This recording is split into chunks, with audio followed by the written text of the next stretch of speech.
It's a humbug still. I won't believe it. Scrooge! Ebenezer Scrooge! I often heard you had no heart, Marley, but I never believed it until now. How now? What do you want with me? Much. Who are you?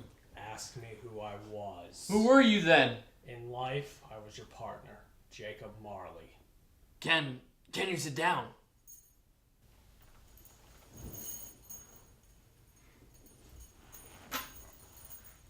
I can.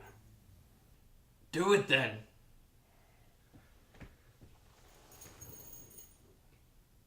You don't believe in me?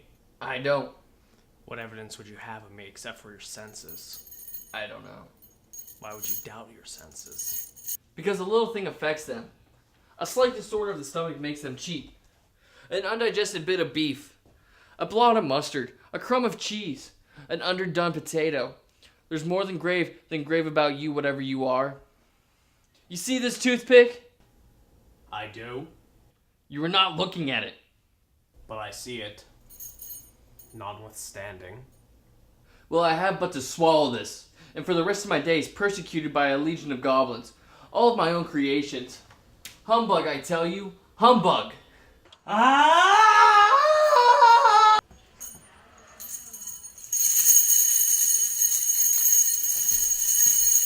Mercy, dreadful apparition, why do you trouble me? Man of the worldly mind, do you believe in me or not? I do. I must. Why do these spirits come to the earth to bother me? It is required of every man that the spirit within him should walk among his fellow man, travel near and wide. And if that spirit does not go forth in life, it is condemned to do so after death. It is doomed to wander the world. Oh, woe is me!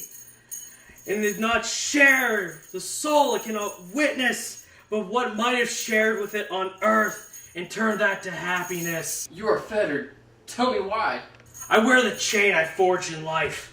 I made it link by link, yard by yard.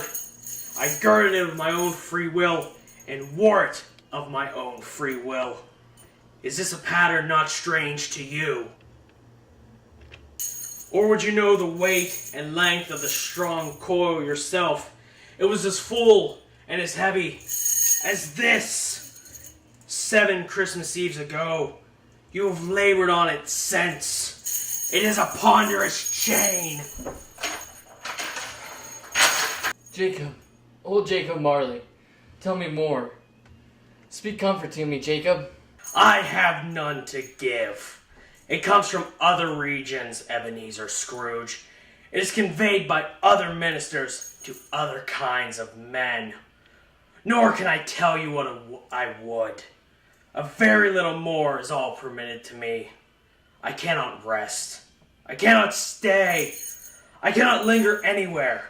My spirit never walked beyond our counting house. Mark me!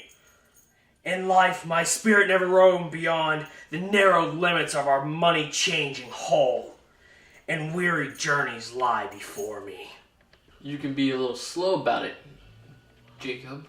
Slow! 7 years dead and traveling all the time? The whole time. No rest, no peace, the incessant torture of remorse. You travel fast? On the wings of the wind. You might have got over a great quantity of ground in 70. Oh!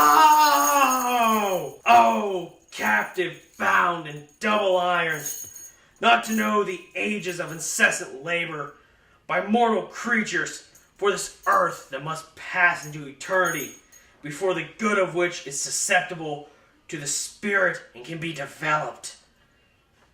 Not to know that that Christian spirit worked all its life in this little sphere to find it was all too short for the vast means of its usefulness. Not to know what the space of regret can make amends for one's life and the opportunities in it misused. Yet such was I.